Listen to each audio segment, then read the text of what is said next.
Until very recently, few would have heard of this man, let alone given him much chance of dislodging Yahya Jammeh. Yet ahead of Friday's vote, Adama Barrow was betting on himself. Victory. We are going to win these elections. We are going to win the polls by a big margin. And I think every Gambian, whether you are supporting us or you are not supporting us, but you know that we are leading in the polls and we are going to win. It is very, very clear. 100% plus. In part, greatness was thrust upon Barrow. 7 opposition parties united behind him for this vote after senior officials from his party were arrested in July.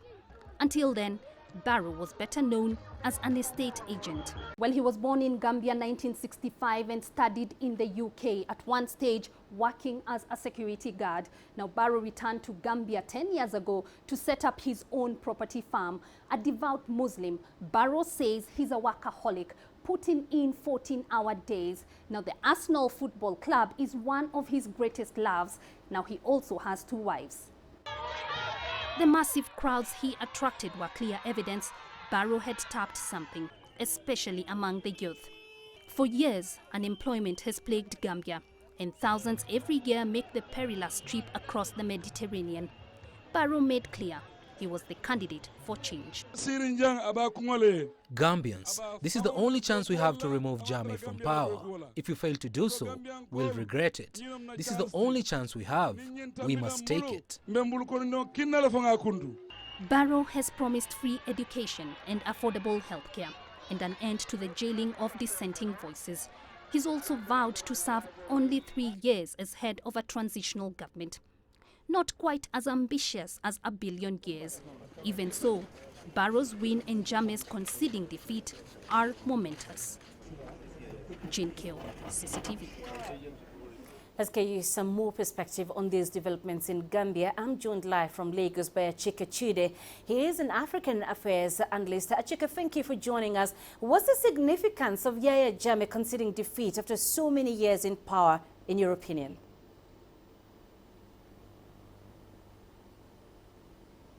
Well, I think it's quite significant. Really, it's not easy after 22 years of what some people would term a dictatorship, that government could eventually, come to an end in this manner.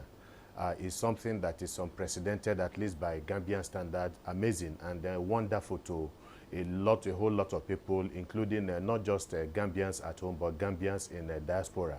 And the news, coming out from all over the place is that of ecstasy and happiness that it has happened. And but again, the reality is that it was more this election, this victory and loss. I want to say it was more of about Yahya Jammeh than even the opposition victory by Adama Barrow. The reality is that. Everybody has, Yahya Jammeh has been described, his government has been described as authoritarian for, so many years down the line.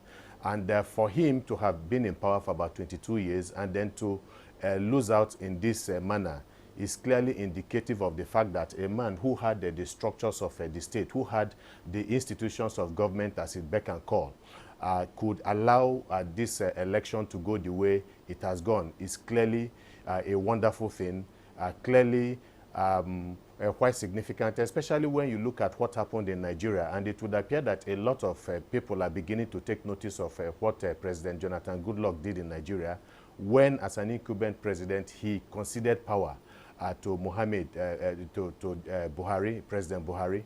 And so I think Jammeh has done the same thing. He has done good for himself because it was clear that he had a choice not to have allowed this election to get to this level where he would lose power. But I think he, at the back of his mind, I think he thought more about not just his name in history, but about the Gambian people and the Gambian nation. So actually, if I may just jump in, excuse me, what are the main challenges then that President-elect Barrow has inherited from Jammeh's administration? Well, there are challenges, definitely. You're talking about the first of all, the fact the global economic downturn has hit hard on a lot of countries. Of course, Africa has had a share of economic challenges, Gambia most especially. And of course, you know that when it comes to the, at the agricultural level, Yahya Jammeh had started what he termed an agricultural revolution in the past few years. Unfortunately, it has not exactly worked out the way he had planned it. It has not been a very successful venture, even though so much effort and investment has been put in that particular venture. And then again, you know, the global prices of commodities also has hit hard on Gambia's mainstay in terms of the agricultural products from Gambia. And then tourism has also taken a hit at the same time too.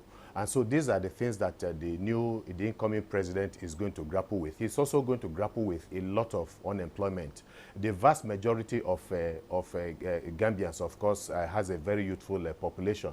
And so there's been a lot of disillusionment and frustration. And we see this playing out in this particular election, with people hoping that perhaps a change from what they have known for the past 22 years to something else would perhaps augur much better for them. And of course, again, the incoming president before now had talked about the need to have a much more viable civil society sector. That has played a very prominent part in the resistance to Jammeh's authoritarianism in the past few months and years. And he's also talked about reshaping and revamping the judiciary. And then also he has also clamored for a free press, an independent press in Gambia. Of course, you know that all of these institutions more or less have been under the control of the Yahya Jammeh government. So these are the issues, socioeconomic issues that he has to grapple with. Gambia has been relatively stable, at least in terms of the longevity of Yahya Jammeh. In terms of the security imperatives and so on, he's been able to keep terrorism at bay.